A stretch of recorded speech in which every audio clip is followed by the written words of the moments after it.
Bonjour, nous sommes le 4 juin 2023. Alors voilà d'autres expérimentations du docteur José Delgado. Voilà par exemple ce qu'il faisait aux chats implantés. Hein, ils avaient des électrodes dans la tête, hein, un dispositif sur la tête avec des électrodes dans la tête. Donc là, par exemple, donc il peut tordre une patte au chat en envoyant un signal radio dans une partie du cerveau, noyau codé, il me semble. Voilà. Alors, je voulais vous montrer ces photos et vous montrer une vidéo parce que j'ai dans mes vidéos une vidéo où mon chat, je le trouve le soir avec une patte un peu tordue. C'est moins spectaculaire que ceci, mais mon chat, tout comme moi, et tout comme des milliers et des millions de personnes, sommes implantés par des puces érifidées, donc par des dispositifs un peu comme ceci, mais infiniment plus petits. Vous êtes peut-être dans le même cas de figure et vos maladies, vos problèmes de santé, vos douleurs peuvent vous être provoqués à distance. Tout comme le faisait dans les années 1950, 1960, donc il y a 70 bonnes années en arrière, docteur José Delgado. Donc je vais vous montrer après mon chat. Enfin mon chat, la vidéo, mon chat est mort depuis. Les criminels l'ont aidé à passer de l'autre côté. Et au fond, je suis contente parce qu'il a souffert le martyre. Alors, voilà encore les électrodes. Voilà comment, enfin les électrodes, voilà comment c'était fait. Le dispositif qui doit avoir, je sais pas, 2 cm. Hein, et puis les électrodes là qui rentrent dans le cerveau. Ça, c'est sur la tête. Voilà, comme ceci. Voilà. Ce qui est intéressant, c'est que Delgado dit que malgré cette implantation massive, aucun déficit comportemental apparent n'a pu être observé. Les animaux sont encore en vie, en excellente santé, 2 ans après l'opération. La fixation est très solide et après quelques tentatives pour tirer et gratter le socket, les singes semblent en ignorer la présence. C'est-à-dire, c'est probablement à défaut de mieux, hein, un peu comme nous. Hein, c'est-à-dire, on s'est habitué à la douleur, on a des douleurs quasiment en permanence ou une grosse gêne pour le mieux. Hein. Voilà, c'est un peu comme un moteur de voiture qui tournerait tout le temps, à un régime plus ou moins élevé.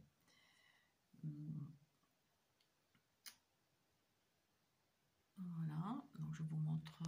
Donc oui, encore une précision pour ceux qui tombent sur cette vidéo, qui ne connaissent pas du tout cette criminalité. Il s'agit d'une criminalité qui est dénoncée en tant que cyber-torture. Torturer des êtres vivants à distance, à travers leurs propres murs. Hein. Pour certains, partout où ils vont. Certains sont torturés que chez eux. Le mot torture, torturer peut prêter à sourire, hein, mais parfois c'est à hurler. Et toutes ces agressions, mises bout à bout, sont des tortures. Voilà. Le 10 juin 2023, donc dans quelques jours, il y aura à Bruxelles une manifestation d'individus cibles, c'est comme ça que nous nous appelons, donc devant le Parlement européen contre les tortures par les armes à énergie dirigée et par d'autres dispositifs de torture et d'attaque à distance. Voilà. Cybertorture parce que pour ces tortures, aujourd'hui, dans ces tortures sont utilisés les satellites et l'informatique. Hein. Le signal est envoyé via les satellites sur les puces RFID non consensuelles des cibles.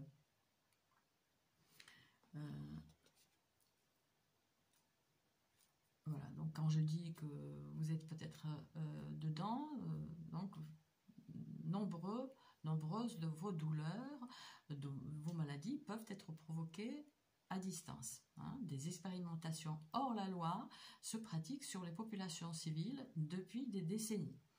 Et donc ces cybertortures ont été dénoncées pour la première fois en 2020 seulement, hein, par un juriste. Hein, par un juriste, c'est pas un fou.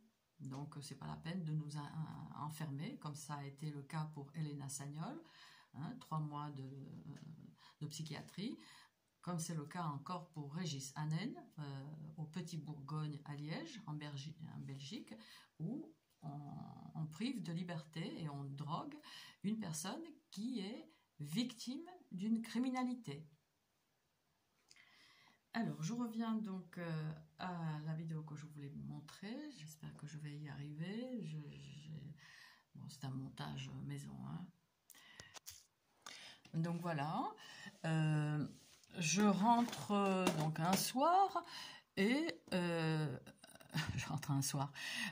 Voilà, donc je retrouve mon chat boitant, alors que il est resté tout seul toute la journée en principe, et que le matin, lorsque je quittais, il n'était pas dans cet état.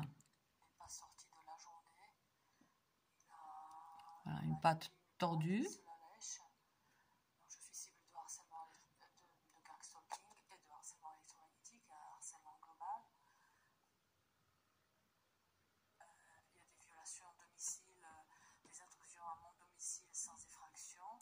Voilà, donc voilà, j'explique un peu, j'explique un peu ce que je viens de vous dire aussi.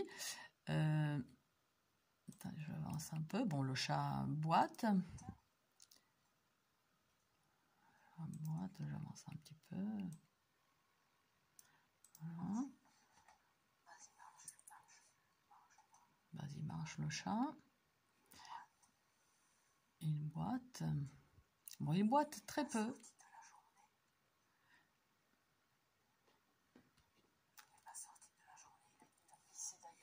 Il n'est pas sorti de la journée, il a fait un peu pipi sur le canapé. Alors, là vous allez voir un peu plus.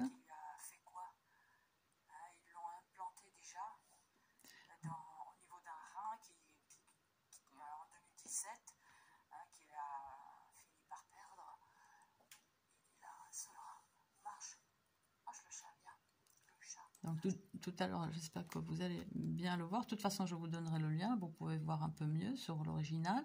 Donc la patte est ici tordue. Tout à l'heure, on va le voir de face. Et la patte est un peu comme épaissie. Ouais.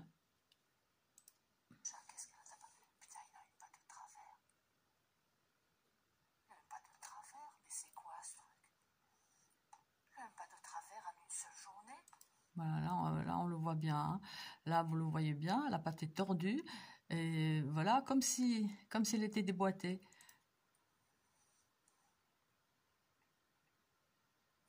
Qu'est-ce qu'ils ont fait? Putain, c'est... Bon, désolé, hein, là. J'avance un petit peu. Bon, j'étais en colère, hein, c'est vrai que...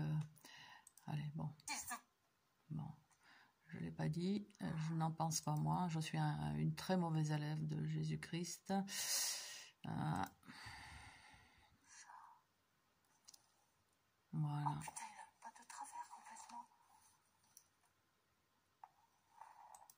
Voilà, là on le voit bien. Voilà.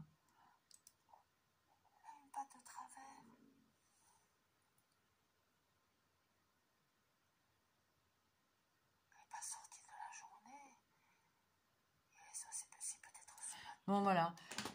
Voilà. Voilà. Donc, à propos donc, de toutes ces expérimentations, autant sur les êtres humains que sur les animaux, notamment sur les animaux des cibles, c'est de là que ça sort, hein, des années 1950 et certainement même avant. J'en ai parlé dans une autre vidéo. Voilà. Alors, est-ce qu'on a le temps? Bon, 10 minutes, voilà. Oui, pour finir, Delgado dit que la contraction musculaire peut être provoquée indéfiniment par une stimulation mécanique, thermique, osmotique, chimique, électrique ou neuronale. Dans les recherches sur le cerveau, aussi bien que sur le muscle, l'activation électrique est préférable parce qu'elle n'endommage pas les cellules et permet des études répétées des mêmes processus biologiques. En appliquant l'électricité, nous pouvons activer les mécanismes fonctionnels préétablis et donc et au moyen donc de la stimulation électrique du cerveau, il est possible de contrôler une diversité de fonctions. Un mouvement, on l'a vu, une sécrétion glandulaire ou une manifestation mentale spécifique, selon la cible choisie. Voilà. Et nous embrasse.